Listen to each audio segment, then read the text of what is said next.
helpful. If more people join, just like shout me out and I can like point them to the notes now. So we'll start. Hi, my name is Benjamin Cortez. I'm going to be a senior at Loyola and I'm going into my fourth year of LD. First and foremost, I made this lecture on how to assemble a 1NC versus a LARP affirmative according to how I know things right. Acronyms, general style of argumentation, or just advice on strategies might vary from what you know. Also, I'm in Wyoming, so my audio might suck. It might cut out. Shout out to me. I'm not going to be proactively looking at the chat unless like I ask a question. So just ping me and I'll look. Moreover, I want to emphasize that everybody, like even the best debaters of all time, Dan Bannister, probably more well known to you guys, like Rex Evans or Shruti Krishnan or whatever, they all started somewhere. So if you ever feel clueless, if you feel like you don't know what's going on, just reach out to me and, be it in DMs after this lecture or in questions like right now in the channel, then I'll answer those questions. Overall, this lecture will be divided into two parts. One is stuff that you should be doing before the tournament, stuff that requires research, things that you don't want to be doing at like 8 a.m. like Saturday morning Berkeley.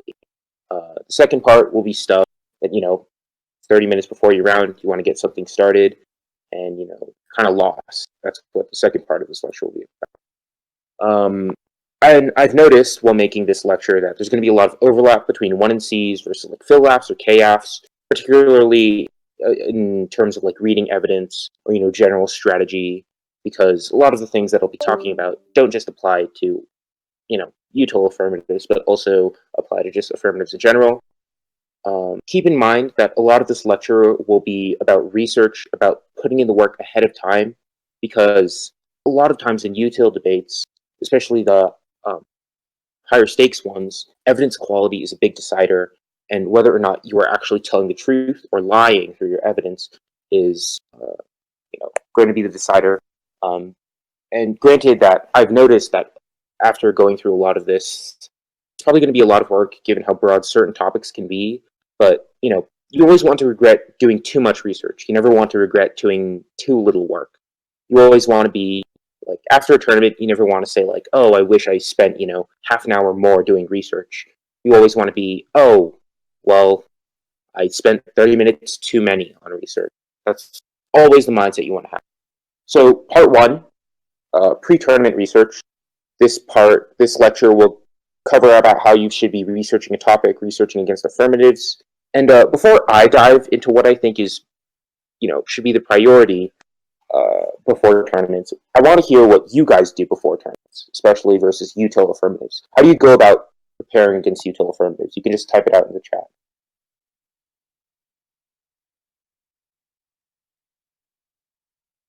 Well, okay. So I can after I go through everything, I can briefly go over negatives where you're not agreeing to util or negatives where you're like going one off K. Yeah, a lot of you are whipping out the cards. Okay.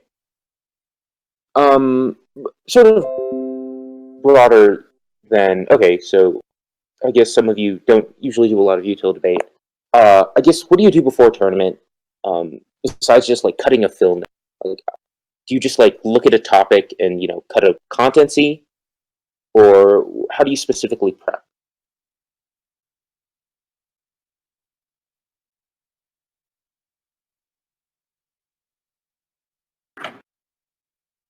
Yeah, so yeah, you write cases. You might steal a case off the wiki. You might look at what big schools are running, and this will jump into the first part of general pre-tournament stuff. You should be using the wiki. The wiki is very important.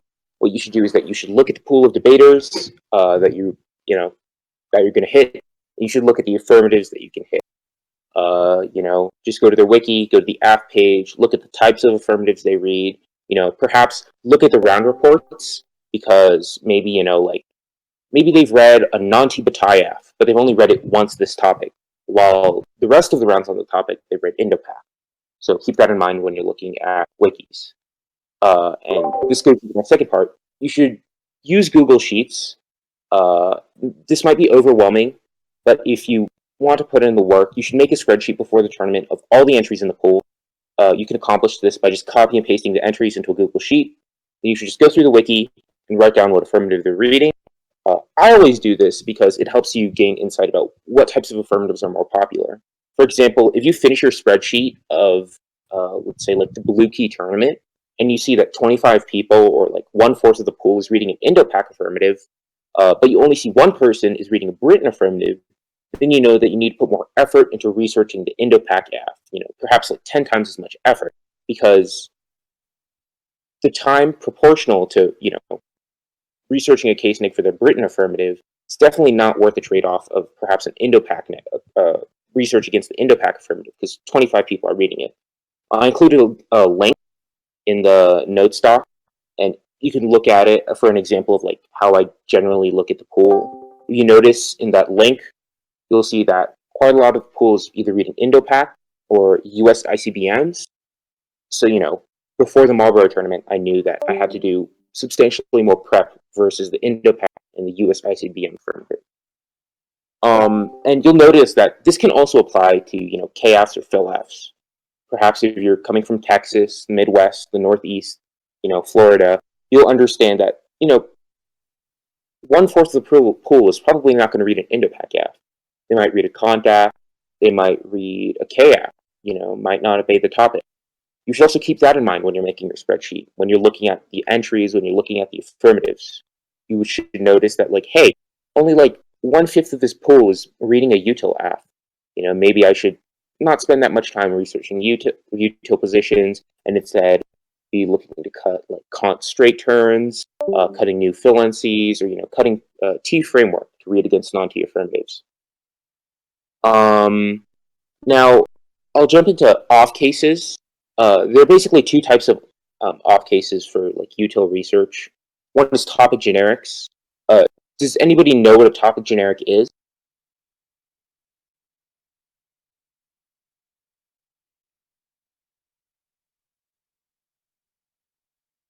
Anybody?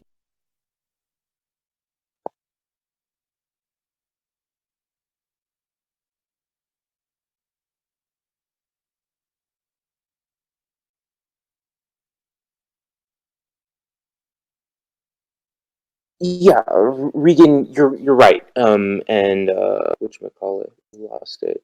Regan, Itachi, you're also sort of correct on this, right? These are, common arguments against common affirmatives. These are general and predictable arguments that a lot of people will, like, make on the topic. The reason why these arguments are so important is because they apply to a broad number of affirmatives. Usually I hear people saying like, util research is so hard because I have to like cut so many cards. It's like, this is, true sometimes, but also if you're just prep smarter, not harder, you'll understand that, no, not necessarily extinction. You'll understand that topic generics are arguments that you can broadly apply to affirmatives, like the bioweapons dissad or the deterrence dissad. It doesn't matter if the country they expect is India and Pakistan, or North Korea, or the United States, or Russia, or China. The deterrence dissad and the bioweapons dissad will always link to those affirmatives. Another good example is the politics dissad. If you look at the November-December topic, a lot of people could just read politics because anybody who said we should get rid of fossil fuel subsidies was liberal. Getting rid of fossil fuel subsidies was an inherently liberal thing. So anybody could just read a politics dissad. They could read the impeachment dissad, the elections dissad, or the USMCA dissad, and it would just apply to that. It didn't matter how small the plan was. There are more examples I can go over, like on the standardized testing topic. The fill-in dissad was a common generic because people would just read it against any affirmative, right? GPAs worse than test. However, these topic generics, you shouldn't confuse them for being inherently low quality, because oftentimes topic generics can be very potent. I know many people who have won on the bioweapons dissad, the deterrence dissad, plenty of rounds on this topic, and it was the only thing they went for. Even though it was so generic and so stale, they were just so good at it, and the fact that it applied to so many apps meant that it was such a handy tool to use. Similar to like that Hobsoncy or the Afropest critique. These generics are very helpful because they can apply to every affirmative. However, you shouldn't confuse topic generics for like generic evidence. Obviously, having specific evidence for the affirmative is good. For example, for the deterrence disad, imagine if an Indo-Pac affirmative, just read the generic Barash 18 evidence, which is about general nuclear deterrence failing. But the 1NC has this very specific piece of evidence that said Modi and Pakistan's minister, whatever his name is, believe in and utilize nuclear deterrence, and both of those leaders have sole control of the nuclear launch codes, then you're in a much better position because your evidence is much more specific and takes into account the actual circumstances surrounding the situation. And second type of off case in terms of utility research is specifics.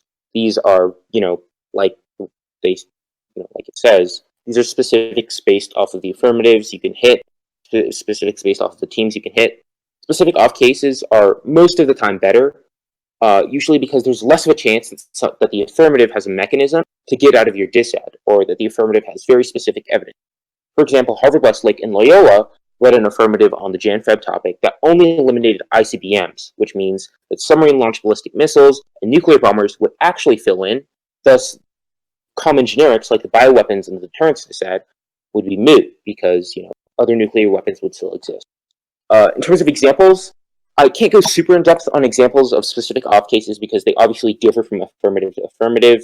But examples, they're easy to know when you see it because it just doesn't apply to any other AF. For example, I've included the Modi-based disad. It's very specific to the Indo-Pac affirmative. It would make absolutely no sense if you read this versus like a Britain AF or US AF or a China AF, because this is very specific to India and the way that India's nuclear weapons function.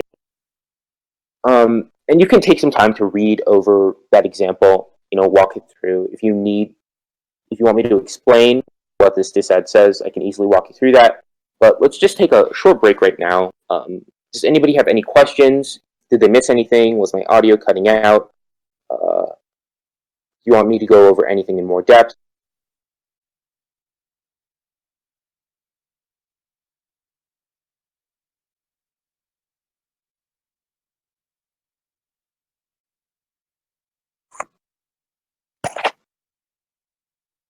The second type of off, these are specific, right? They're specific to the types of affirmatives. Yes, specific off cases, right? So like the deterrence disad applies to like everything. It like applies to like almost every app. But the Modi-based disad, it only applies to Indo-Pac, so it's very specific. Specifics are good because oftentimes, for one, teams are like less prepared, right? If somebody looks at your wiki, they'll just see like bioweapons and deterrence, and they'll go into round having prepped out only bioweapons and deterrence. But if you break out this like Modi-based disad versus them, they probably won't expect it because most people on the topic have just been reading generic arguments. Okay, so I went over off cases, but what is equally important is the case page, because oftentimes when people construct affirmative, they're equally important given that they can either outweigh your disad, right, or they can they can just outweigh your disad. And generally, you need to put some form of defense on them. First is evidence. You should read through evidence. I'll go more on this below, but generally it's just a good idea to read through an affirmative's evidence. These debaters are liars, and they want to make their affirmative look as shiny as possible, when in fact, that Ferrari is in fact a Toyota Corolla. But on the case page, there's also two things that you should be doing. You should be reading defense. You should be reading offense. First is offense. And you probably all know of this, impact turns. Right? You want to find something to impact turn. Does everybody know what an impact turn is? If you don't say anything, I'll assume you do. Okay, yeah, so everybody knows what an impact turn is. Your impact, you say it's bad, we say it's good. Sometimes it's very obvious, right? Somebody says that, United States hegemony is good, we need a really strong military. People point out the obvious flaw in that, and they're just like, the really strong military just contributed to the instability in the Middle East. We actually don't need a really strong military. We don't need U.S. hegemony. There are other impact turns for the economy, right? Somebody says, we should save the economy. Your people read DDEV, and their argument is the economy actually causes environmental devastation, so to hell with the economy. But sometimes it can be less obvious, and this is why I put it in sort of the pre-tournament stuff. You should be reading through their evidence and be looking for what exactly does their impact cause. I've included another example in here where an affirmative said that a minor attack on Iran will lead to extinction. However, in their impact evidence, it says that you know, if we were to strike Iran, oil prices would soar through the roof. And I have this impactor in here which says that actually it's good if oil prices are high, because if oil prices are high, nobody will drive their car, nobody will want to use oil-specific technology, and instead they'll just convert to renewable energy, which solves all global warming. This impact turn is strategic because oftentimes, one, teams are not prepared to defend their impact. Oftentimes what will happen is that people will just grab the first piece of evidence that they can find, just Google like US hegemony good, and then they'll just cut that piece of evidence, or they'll go to, open evidence or debate.cards, and they will, grab the very first piece of evidence, and they won't be prepared to debate whether or not their impact is good or not. Oftentimes, if you find specific impact turns by looking through back files, by looking through open evidence, oftentimes these can catch teams off guard and they'll lose. This is obviously a very good example here, because I ended up winning this debate because my opponent had no clue about this impact turn. They just highlighted this one line in the card that oil prices would be high, and then they lost because they weren't prepared to defend that part of their impact. The second part of pre-tournament research is defense. I'll cover this more in sort of the evidence part later, but you should know that you should read defense to somebody's internal links, somebody's impact. You should look for evidence for this before the tournament. For example, if somebody says, "Oh, we solve a space war," you should find a card which says that space war does not cause extinction, or just space war will never happen. But on that note, I'm going to go into evidence. Because like I said earlier, at the very top of this lecture, evidence means a lot, especially in these util debates, because oftentimes a lot of it comes down to the warrants of your evidence, which foreign policy expert is right, which one is wrong, and which one actually is saying something than what the debater said they're saying. First, why should you read through evidence? It's because debaters are liars. Reading through somebody's evidence is really important because debaters will often cover up the flaws in their argument by either just leaving it out of the card, or by shrinking the faulty parts of their evidence to the ape font. Reading their evidence is important because, for one, it really helps when you read somebody's evidence back at them, because you get extra credibility. This isn't really specific to util, but a good example of this was at St. Mark's this year, where somebody read a Dark Deleuze K and a hedge pick.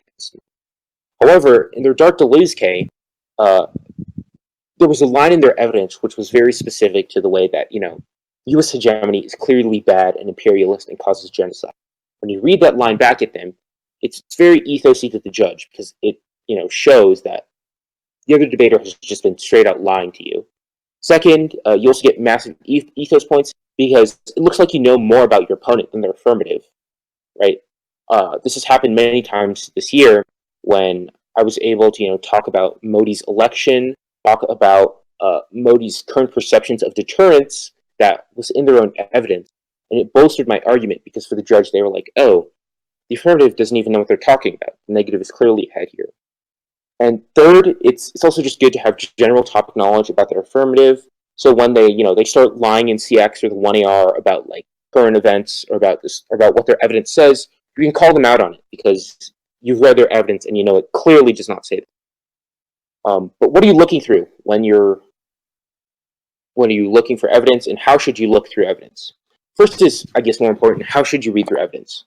You should always go back to the original article. If you're short on time, you can just look at the card. But oftentimes, cards are snippets of massive articles. Somebody will just cut 2 paragraphs of a 15-page article, just leave out the rest. You should go back to the original article. You should read through all 15 pages. I'm not saying that you should read through every single word. That would take hours, and you might become like Einstein, but it'll be a massive waste of time because some of it will just be irrelevant. You should skim through it. There are 2 tips for skimming through evidence. One is that you should just read the first 1 or 2 sentences for each paragraph, because usually those give you a general idea of what the paragraph is about. If the first 1 or 2 sentences of a paragraph are just ranting about the 1930s and how FDR and ranting about like FDR's election, you can like probably skip it because it's just irrelevant to the argument. The second thing that you should be looking for is you should be looking for like keywords, words like silver lining, however, but, although. Those are all words that usually say that the author is contradicting one of their future positions. Oftentimes, it'll lend itself charitably to your argument because you know that hey, the author actually doesn't completely agree with the argument that they're making. Moreover, you should read with something in mind. When you read through evidence, you should do it randomly. You should be looking for specific things. I'll go over some examples here. First is that if you're reading through impact defense or uniqueness evidence, you'll usually find all causes. For example, here on the nuclear renaissance dissent, people read a uniqueness evidence that says new reactor tech in developing country. They read a uniqueness piece of evidence that says that strong anti-proliferation norms block access to nuclear material and reactor development. However, within this piece of evidence, there are all causes that say that new reactor tech or developing countries are also going to help bring the nuclear renaissance. Another good example of this is on the fossil fuel subsidies topic, where people read a dissent that said, food scarcity causes nuclear war. However, in their impact evidence, it said that global warming was the cause of food scarcity. And on the fossil fuel subsidies topic, that lended itself well to the affirmative because the act helped solve global warming. And I know this is covering negative positions, right? But it still illustrates how you should read through people's evidence because oftentimes it shows that there are alternative things that solve their impact or alternative things that will cause their impact. You can take some time to read through this evidence. I might be going too fast. I'm not really sure. Take some time to read through this first example. If you have any questions, if you need me to go over anything, you can type it in the chat right now.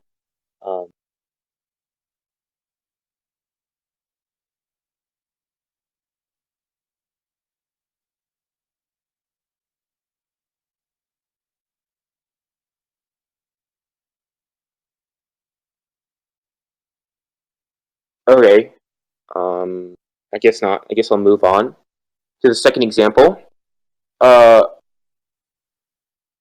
I covered above about alternative causes, those are usually for shorter articles, like a New York Times article or a The Hill article, which might take 2 minutes to read. In which case, skimming through the paragraphs is fine. However, for longer articles, I'm talking 20 plus pages, 30 plus pages, maybe 80 pages. Reading the first 1 or 2 sentences of each paragraph is not going to cut it. You're just going to be there for hours paging through evidence. For longer articles, you should first and foremost look at the table of contents. I'm sure everybody here is a high school student. They know what the table of contents is. They know how to use it. There are 3 things that you should be looking for when you're looking at a table of contents. First is harms. Maybe these can be labeled differently, but usually this is at the very beginning of the article or at the very beginning of the article. Here, the author will outline the pros and cons of whatever position they're advocating is, good or bad. Sometimes these are very good cards to cut because oftentimes somebody will write an article about a carbon tax, and they'll say here are the reasons why carbon tax is good, and here are the reasons why carbon tax is bad. Affirmatives will just cut the reasons why a carbon tax is good. You should go back to that article and cut all the reasons why carbon tax is bad. However, this isn't always the case, and oftentimes whenever an author does this, they usually take a very solid position. When somebody's writing a paper about carbon tax, they'll usually have a position that is very we must have a carbon tax. Or they'll have a position that's we must get rid of nuclear weapons. What they might look at, they'll look at potential objections, but usually they'll beat them back. These objections are very helpful because they give you additional branches of research. This is useful because, for example, let's look at this topic. Somebody might write a paper about why we should disarm and we should get rid of all nuclear weapons. However, they'll address common objections. They'll be concerns about deterrence, those are bad. Concerns about nuclear reactors, those are frivolous. Concerns about bioweapons, also frivolous. The reason why this is helpful is because you could be oh, well, these are all disads. These are all potential avenues of research. They tackled all these objections. These are also objections to the affirmative. The second thing that you should be looking for in the table of content is flaws. This sounds similar to harms or objections, but it really isn't. Usually in every academic article, especially very reputable ones, the author will outline flaws in their study. you might have heard of this before, where they're just like, oh, we have a really small sample size, or oh, we're funded by College Board, or oh, we haven't conducted enough research, so we need to do more research in the future. You should cut these because these cards aren't super useful in a vacuum. But if you're doing evidence comparison in debates, which in high-level debates this happens a lot, then this is incredibly useful because you can just point out, you're like, well, your evidence says that disarming would be useful for like stabilizing the globe, but it says that it only studied like 5 countries, and there are like hundreds of years that it ignored, which means that you should prefer our evidence. The third thing that you should look for is like solutions/conclusions. This is usually at the very end of an academic article, and this is where the author will write about potential solutions to a problem. These are very helpful. These are very excellent for cutting counterplans. Oftentimes, debaters will just cut the first part of these articles, where the articles are like, "Well, U.S.-China relations are like terrible right now," and then they'll like, be like, "Oh, thus we should get rid of nuclear weapons because we're going to go to war." But then they'll just leave out the second part of the article, which is just like, actually, if we just established like diplomatic channels, if we just stopped having a trade war, if we weren't as racist, U.S.-China relations probably be not as bad, and we probably wouldn't go to nuclear war. You should always look for these, because these are very good for counterplans. I included a decent example. Strike wrote a set goal affirmative early in the year on the standardized testing topic that was just like, tests are bad for like native epistemology or something. But I just went back to their article and I just like scrolled to the bottom, and they just had like 11 things that we should do to like reform testing services. This was like a very good counterplan because it was literally their author, and it was a solid counterplan because I could also be like, well, like GPA is still bad, so we should keep tests, but we should reform it. Your evidence says this, so it was very, very helpful. This is a good example. You can read through it, read through the evidence. You can even go back to that article for now. Does anybody have any like additional questions about evidence? How should you read through evidence? What you should be looking for? Anything additional that I haven't covered?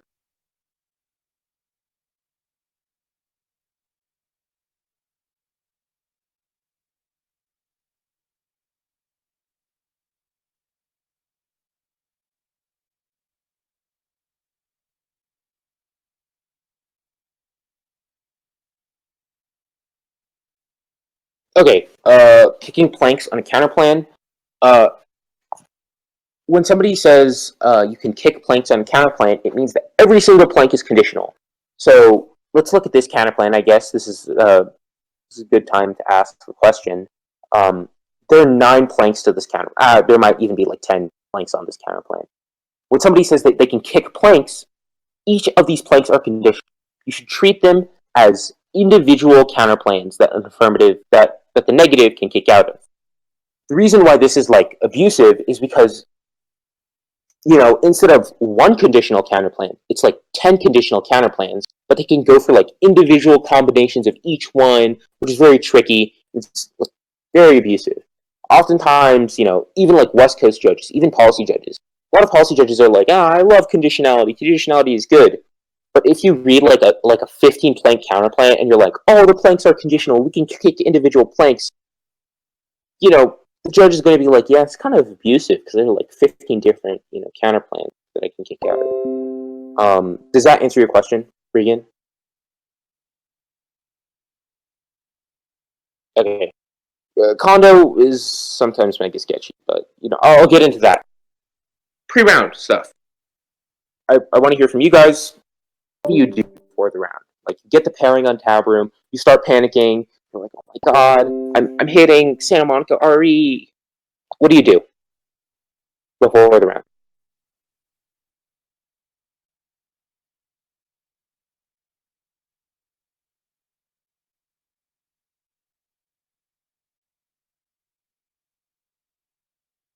You panic.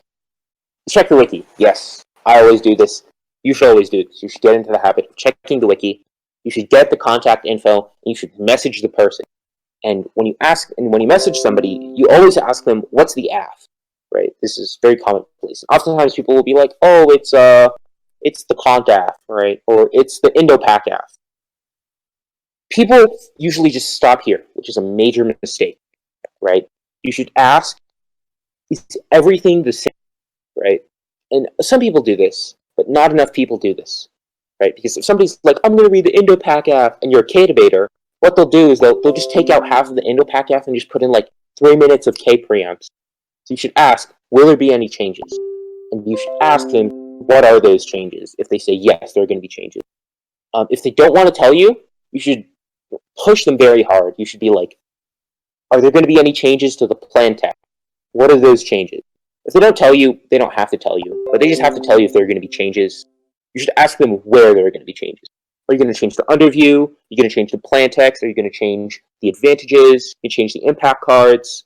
You should ask them because oftentimes, if you're like re-highlighting their evidence, if you're reading an impact turn, these are all very important questions to ask. When you go to the wiki, like I said, you should look at the plan and you should look at all the impact. Some schools, like Harvard Westlake, like to read really long advantages that have like 5 different impacts sprinkled in. They'll be like, we need to eliminate fossil fuel subsidies so we can be a good leader. Being a good leader means we prevent war, but we also have means we have good relationships with Britain, which solves disease, and that also means we have good relationships with China, which means we don't go to space war. But that also means that we can broadly cooperate and prevent global warming. You should read through all of the. What shows should you read if they lie? You should just be like, you lied about this. Lying is like it's just like get like a Bible thing and just be like, a lying is like incredibly unethical and you should be punished for it. You should just be like, they lied about disclosure. That's a voting issue because it destroys pre-round preparation, which eliminates all educational classroom debate and puts me a step behind them. There you go. That's your theory shell. If you need more work on it, if you need more help on the theory shell and like exact wording, feel free to DM me afterwards. But back to like general pre-round stuff. Look at the plan, look at all the impacts, because people can read like 5 different impacts in one advantage. And you also want to look at the plan. I think I included. Did I? Yes, I did. I included examples of really sketchy plan texts that good debaters have read this year. The United States ought to eliminate all or nearly all subsidies for fossil fuels. Can anybody point out why this plan text is super sketchy? Please, just one person.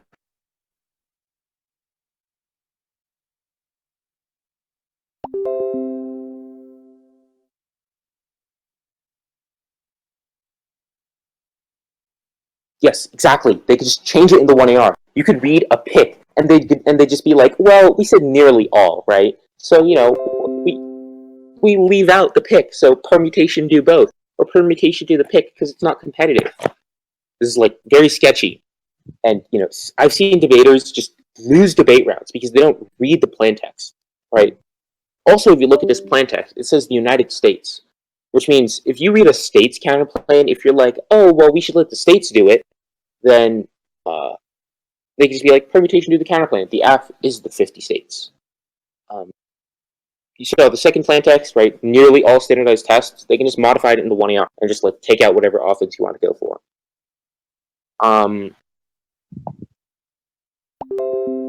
Yes, it doesn't say the United States federal government, which means that if you read the state's counterplan, they could just read a permutation.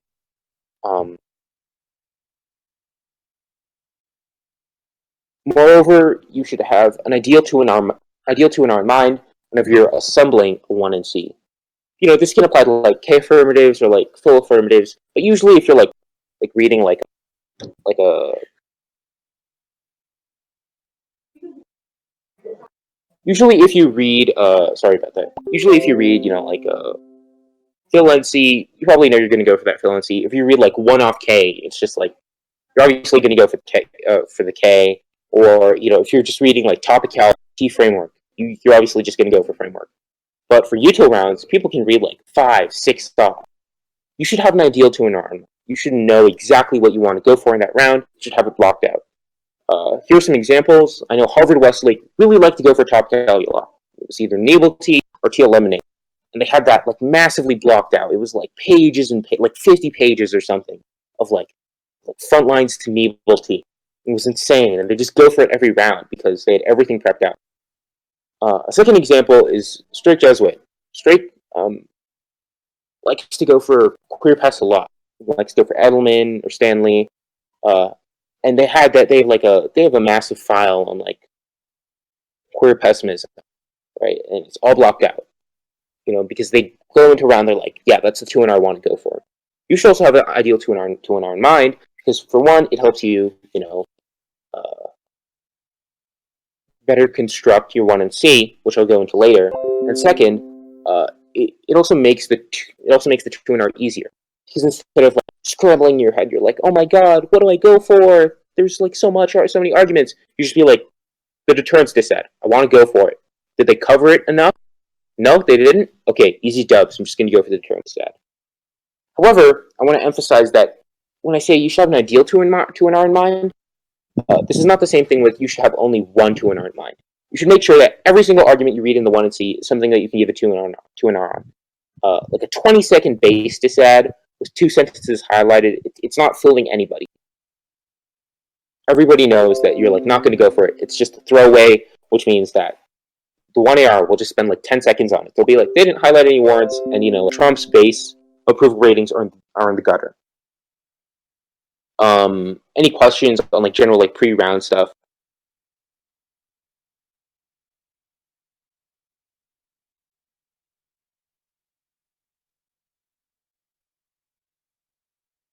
Okay. I'm going to go into like 1NC construction, right? Whenever you're making a 1NC, you should have a few things in mind. One is that you should have the types of off cases in mind. Now, there's obviously like hundreds of different strategies that you can deploy, so I can't like give like very specific advice on like what exactly you should put every single round. But these are general pieces of advice.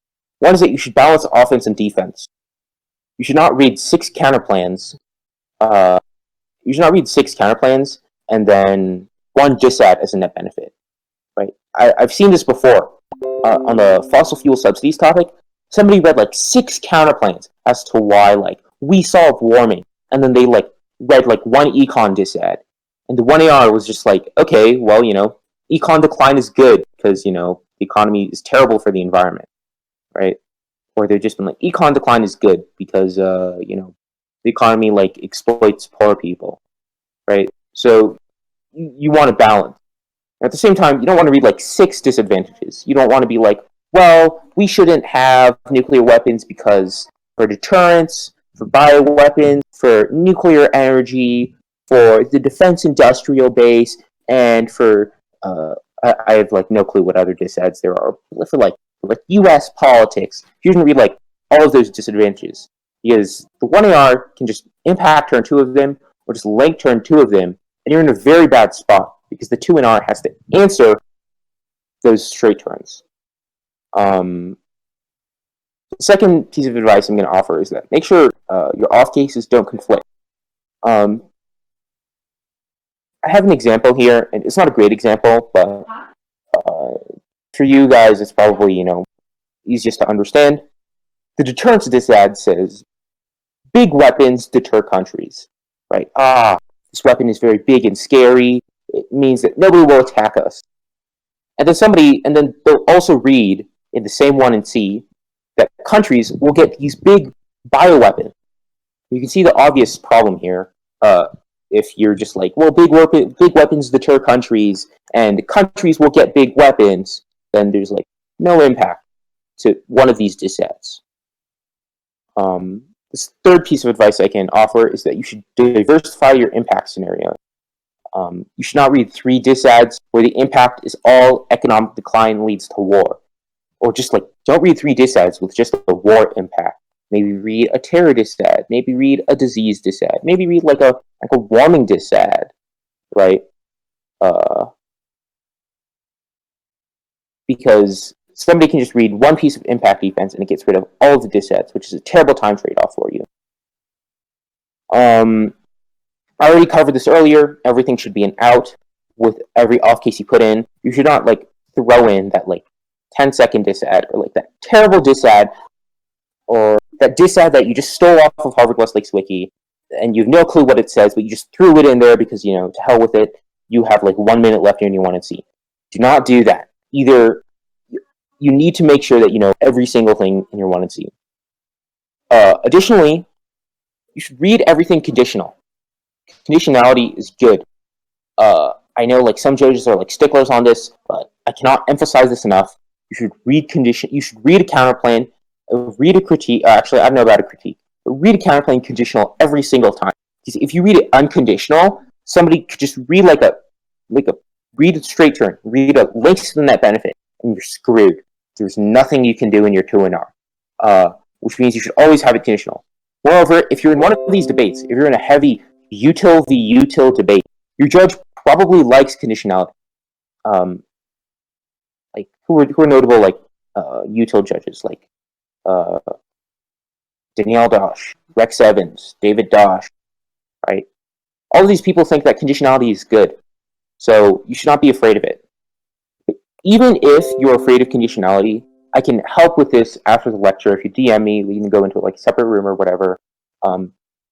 I can help you with writing out a block conditionality, right? You should always have, this is like a little bit off topic, but you should always have like a 2-minute block of that's like conditionality is good. I get as many conditional counterplans as I want, and you just should have it pre-written and should be like more than 2 minutes long.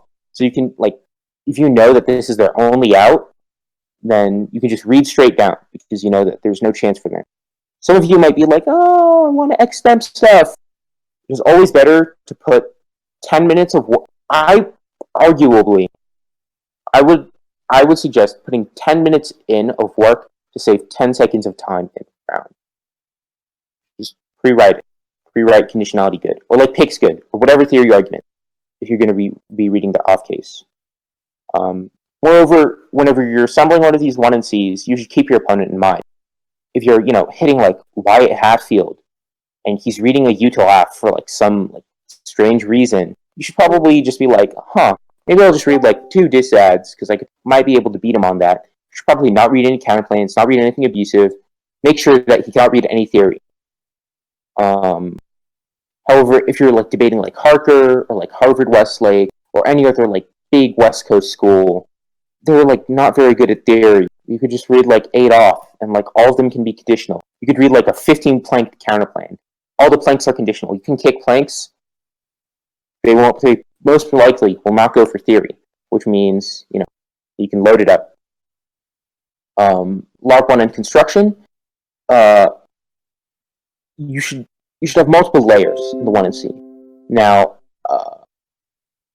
you don't always have to do this, right? If you don't really know how to go for topicality, or if you don't really know how to go for the critique, you know, obviously don't put something in that you can't go for. But it's always a good idea to spread them out. Read like one theory shell or 1 T shell, right? Read like Nebel T or like T eliminate, right? Make it like 30 seconds long. Read perhaps a spec if they read a whole res app, right? So you could just be like, oh, I need my state's counterplan. Please specify your agent. That's a voter, right? These should be short, but the reason why these are good is because, for one, they give you an out if you're just getting hosed on substance, and 2, it makes cross applications very hard, because most of the time, if you're in a util v util throwdown, somebody will not have like a ton of T preamps in their AF, which is the reason as to why this is good. Let's go into the next part, which is the case page. I already went through this above, right, where you should read through evidence. If, you know, you're hitting an affirmative that you did not prep out before the tournament, if their apps sound sketchy, if it sounds like they're lying, you should read through their evidence. If not, there's some other things that you can do on the case page. For one is offense. I talked about this above. You just impact her and stuff. Impact her and everything. Or, you know, just link turn it. You could just be like, actually, disarming just leads to nuclear war. Which, you know, like, it's more like a disad, but whatever. Defense on case. This is also very important. There are two types of defense that you could read on case, generally. One is impact defense. This is always a good idea. If you get a piece of impact defense, maybe it's like you should make sure that it's high quality, but you also want to make sure that even though it's high quality, you want to make sure that it's not too long. Because if you're reading like 2 minutes of impact defense, if you read like a 2-minute card, somebody could just be like, well, I'm not going for that impact. You just wasted 2 minutes. So you want to make sure that your impact defense is high quality and short enough to impact defense is something that you can very commonly get from back files. Just like go to open evidence or go to debate.cards and there's a piece of evidence that you can use there. Second thing is link defense. This is also incredibly important, especially in LD where people lie a lot, where people's affirmatives are low quality, where people's affirmatives just don't make any sense. Take the fossil fuel subsidies topic, for example. I saw so many people reading like alt-right science denial, which is just like warming does not exist. It is a hoax. And I was just baffled because it's just like the much better argument is the United States alone does not solve global warming, or because like China and India still exist, or just fossil fuel subsidies are not good because these companies can still stay afloat without subsidies. Freddie, did you have a question?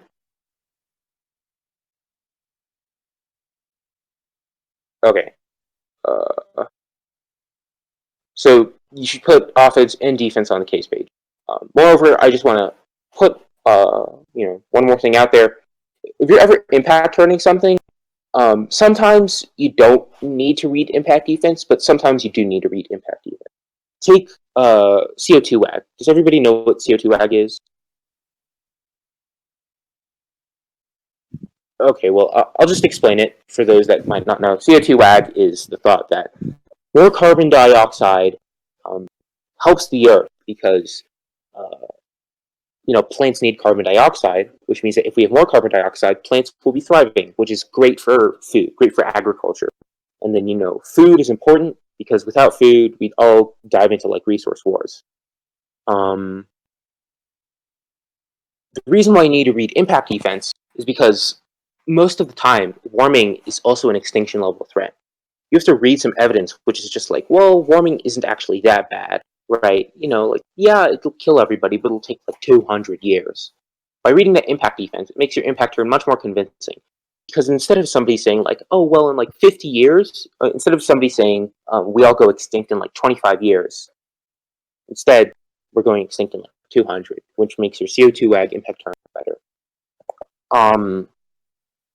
The last thing in sort of like 1&C construction is that you should put your best offense last. Put what you want to go for last. Let's say you're against an Indo-Pac affirmative, and you really want to go for Naval-T.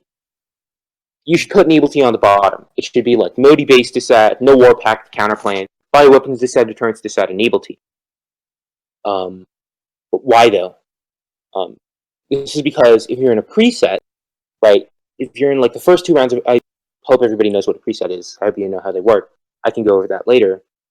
If you're in a preset and you're hitting it, you might be hitting a kid that will likely go like 1-5 or 2-4, right? What'll happen is that they'll just go top down, right? They'll just be like, oh, I'll just answer the Modi base disad and the no war pact counterplan, the bioweapons disad, deterrence disad, and Naval-T. I'll put Naval-T at the very bottom because that's easy, right?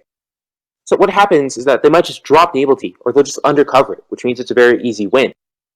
However, this doesn't work all the time, right? If you're in a bubble round, right? If you're 3-2 at the Green Hill tournament or the Yale tournament, or Blue Key or Loyola, whatever tournament, chances are they'll recognize, they'll give an all right order, right? They'll say like, oh, I'll be covering Naval-T first. I'll be covering the no war pact counterplan, the Modi base disad, the bioweapons disad, and the deterrence disad. This is probably like a fine order in a bubble round, but you should recognize that the Modi base disad is absolutely terrible, right? Which means that you should always put the lower quality stuff on the bottom. Or sorry, whenever you're constructing a 1&C, you should always put your best argument on the bottom, because when somebody's giving you an order, they'll likely just put it wherever you put it. like here, in the example I gave, somebody will probably just say T, no war pack counterplan, Modi disad, bioweapons disad, and deterrence disad.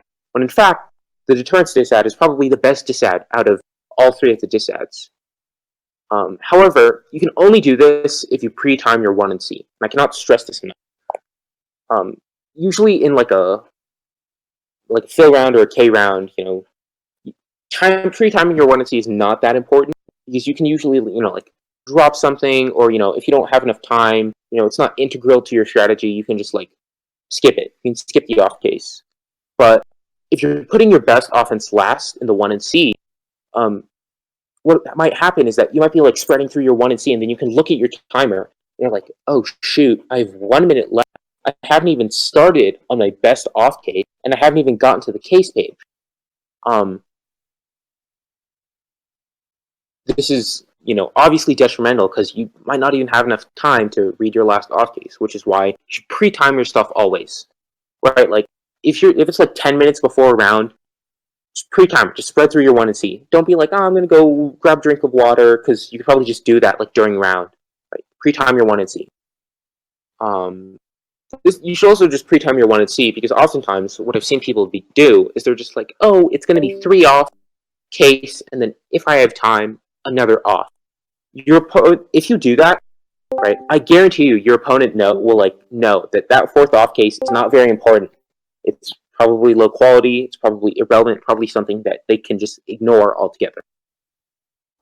I don't really know where to put this last part, but miscellaneous. If you're hitting a new affirmative, there are 2 things that you should do. One is that you should load up your 1 and C. You should just fill your 1 and C with as much stuff as possible. And I know earlier on I said in this lecture, you should make sure that you can go for everything. You should just spread out a new AF, because oftentimes when somebody reads a new affirmative, they're not very good at it. Like I've seen people like break a new affirmative, and it's clear that they've only had like 1 practice round on this AF. Load up your 1 and C with like 5 or 6 off if you're fast enough, because they probably don't have a ton of practice, trying to cover like all the counter plans, all the disads. The second thing is that whenever you're hitting a new affirmative, whenever you're assembling your 1 and C, you should always try to include a T argument.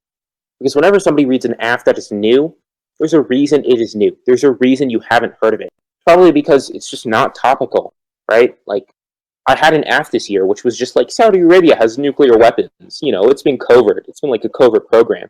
Like, obviously not. I'd like cut a card from like a conspiracy theorist who was just like, they might have nuclear weapons because this like one crackhead Russian general said it. Obviously not. Like, look for a T argument. Second is that you should also be reading through their evidence. I know it's a new WAF. I know you're under a ton of pressure. I know you're like frantically assembling the speech doc. But whenever somebody breaks a new WAF, you should just read through their evidence, because oftentimes after new, because they want it to be surprising, because they don't want somebody to read through their terrible internal link evidence, you should take advantage of that. You should read through their evidence after you're done, like throwing together a 1 and C. Because oftentimes their internal links are probably like terrible. Just don't mean anything. I think I know, like, how long is this lecture? This lecture was supposed to be like 2 hours, right? And I just don't think a lecture should ever be 2 hours. So I'm gonna cut it short. But before I do, are there any questions? Because I know I probably left out a lot in this lecture, right? And like this was like my very first time, so I'd like have like no clue like if there's anything that you guys want to talk about. To uplayer in the 1 and C. So, okay, I guess I'll address Lizzie's question first. To uplayer, I hope if your lab leaders can go over this, but there are different layers in debate. For example, topicality or theory, right? Those arguments are in a higher layer, and it doesn't matter if you're losing substance or not, because topicality comes before everything, because it makes an argument that it doesn't matter. The substance debate is irrelevant because we could not engage with the affirmative, because the affirmative was outside the predictable limits of the topic. I hope that answers your question. Did it? Yeah, okay. Regan. So link defense versus impact defense, this might be like a little bit the distinction is kind of arbitrary, but you know it when you see it. Link defense is more. I hope you know what links and impacts are, right? Link defense is saying that an affirmative, doesn't solve whatever. For an example, on the fossil fuel subsidies topic, a common argument was China and India are guzzling are guzzling oil and coal and other fossil fuels. There's no way that the United States by itself could solve global warming. That's a link defense argument because it's one of the links that affirmative has to get impact. In terms of impact defense, it's the terminal impact to an end. On the disarmament topic, the common impact was like nuclear war. People would just be like, this is like not a great argument, but it's just nuclear war does not actually cause extinction. That's an impact piece of impact defense. For warming, they'd just read climate denial, which is just like warming is not an impact. It has been fabricated by the deep state. That's impact defense. Does that answer your question, Regan? Okay. Are there any other questions on conditionality? What types of off cases you should be reading? How you should be doing research into an app? You want to go over some examples of like what a good one NC would be? Um, how much time you? Oh, I'm gonna add this. Whenever you're assembling a one NC, you should always have a substantial case page, right? Because, like I've said before, people's apps are terrible in algebra. I know this because I myself have constructed a terrible app that has just lied through its teeth about the evidence, right? You should always have a substantial case push because if somebody does not have an affirmative, if they do not solve their impact, if they don't even have an impact to solve in the first place, then it's very easy to just beat them because you're just like, well, the app is incredibly significant, incredibly insignificant, ignore it. Are there any other questions about what you should be doing? Want to see?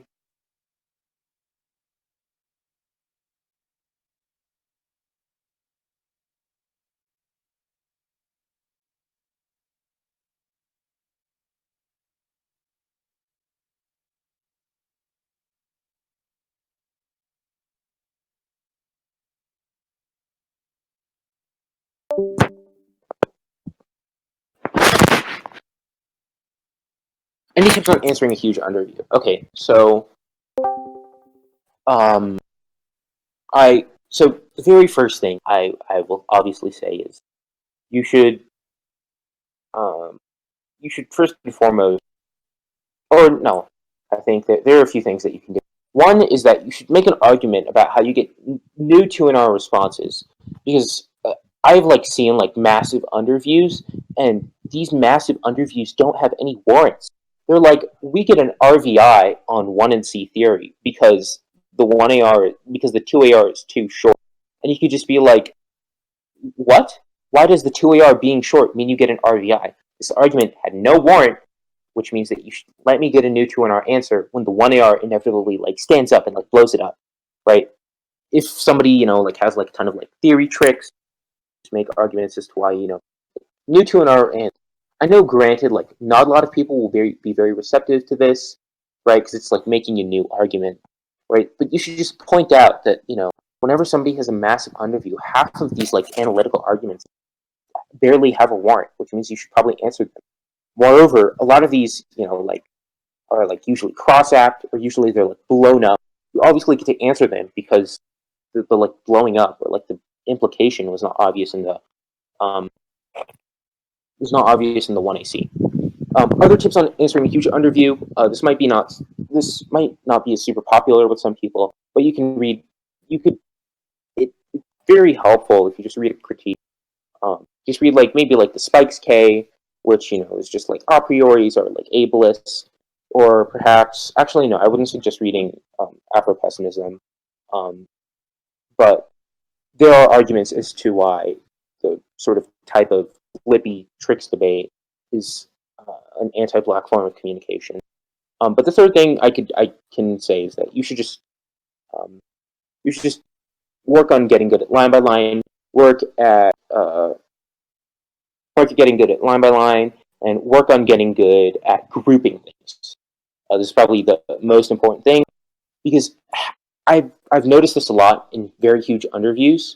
Somebody will just be like, somebody will be like, give me an RVI, no neg choice on framework. You don't get to, you don't get to make any arguments. Evaluate the debate after the 1 and C, or evaluate the debate after the 1AC. Usually these arguments rely on just time skew. It's like, wow, the affirmative is a massive disadvantage. You should just be like, group all of your time skew arguments. We have 13 minutes, and any marginal difference in, there's no reason why any marginal difference in time is significant or is a reason as to why you get RVIs. I've seen people read oh well, there was a 2% bias on this topic, which means we get we get to choose the framework. That's a massive non sequitur. Why in the world would choosing your why in the world would choosing your framework resolve the 2% difference? But yeah, so overall, maybe new to in our answers, maybe read the Spikes K or something, and group things, and just group things. I hope that answered your question well enough. Are there any other questions on assembling a good 1 and C? Conditionality, on maybe how to give a 2 and R and stuff, because that's an entirely different thing. I could probably just launch into a lecture about how to give a 2 and R in certain arguments. Because I still have a lot of time here.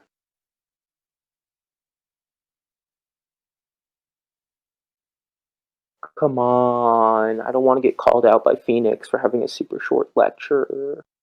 Huh. Okay, well, I guess I'm just gonna launch into 2 and R in Condo. Okay, do you wanna go over what arguments should be in the 2 and R in Condo? Okay, so for conditionality, at the very top, you should have counter interpretation, right? You should have 2 counter interpretations, right? One, it should be counter interpretation. We get infinite conditional worlds, right? Second, it should be counter interpretation. We get X conditional worlds. The X is obviously however many Condo you read in the debate. The reason why this is good is because if you say infinite Condo, if you say counter interpretation, infinite conditionality, it gives you a lot of offense, because all of your offense about why conditionality being good, applies. And then the reason why you have your second interpretation about counter interpretation, we get X number of conditional worlds, is because it limits the affirmative's offense. Because obviously in your interpretation about infinite conditional worlds, the app can be well, this is also infinitely unfair. If you're just counter interpretation, we get 1 Condo, right? It's obviously not super abusive. Next, in your conditionality 2 and R, you should have an argument as to why dispositionality doesn't solve. Hold on, let me go find my Condo good law. You should have an argument as to why dispositionality doesn't solve. Usually this can take the form of dispositionality is arbitrary.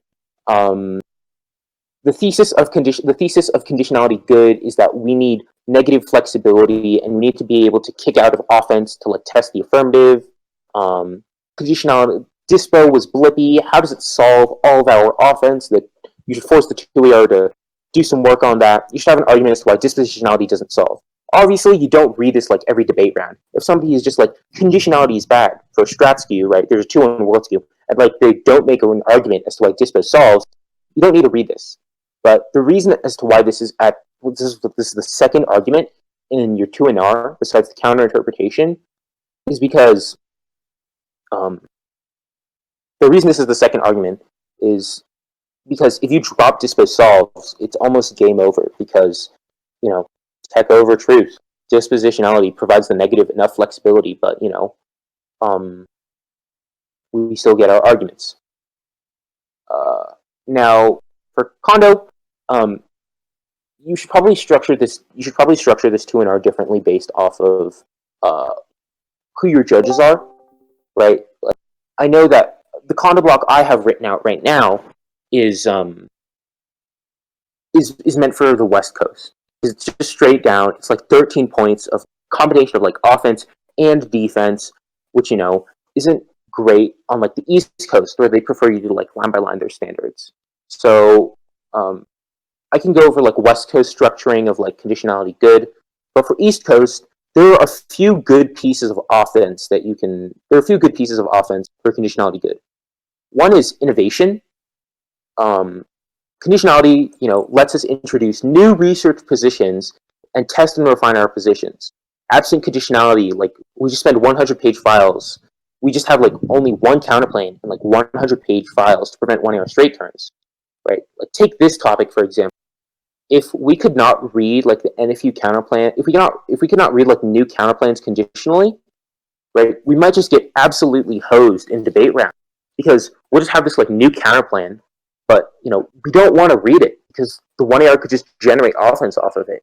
In which case, the only thing we do all topic is just read the NFU counterplan and just block it out because we're completely afraid of any offense.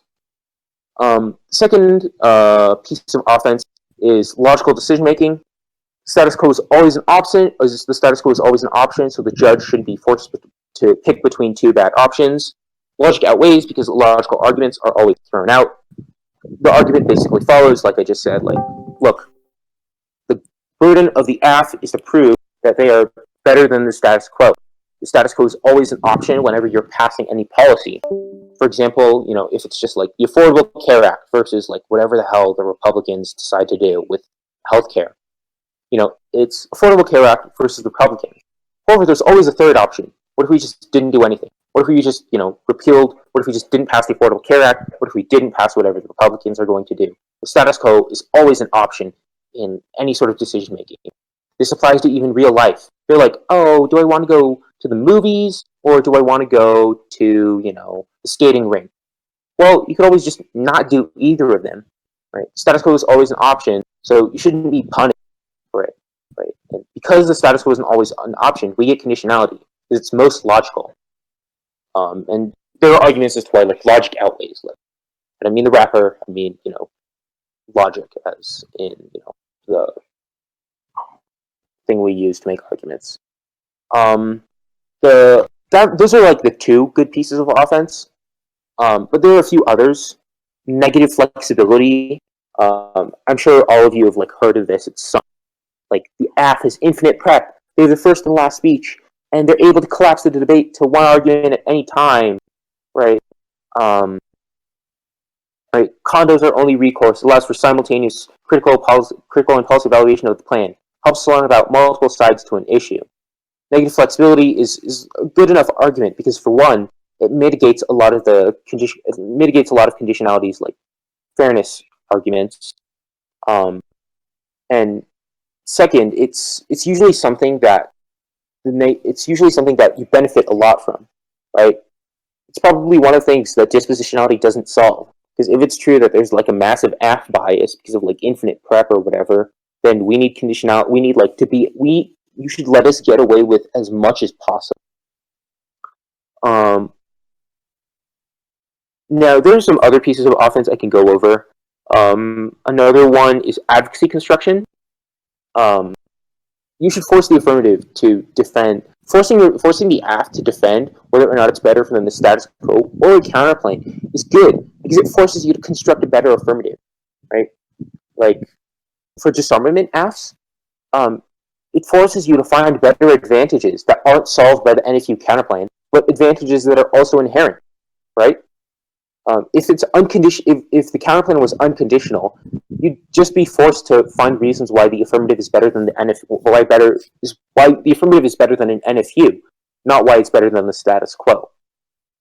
That's good for many reasons because it makes you a better researcher, makes you a better debater because you construct better positions, you find better evidence. Another reason is that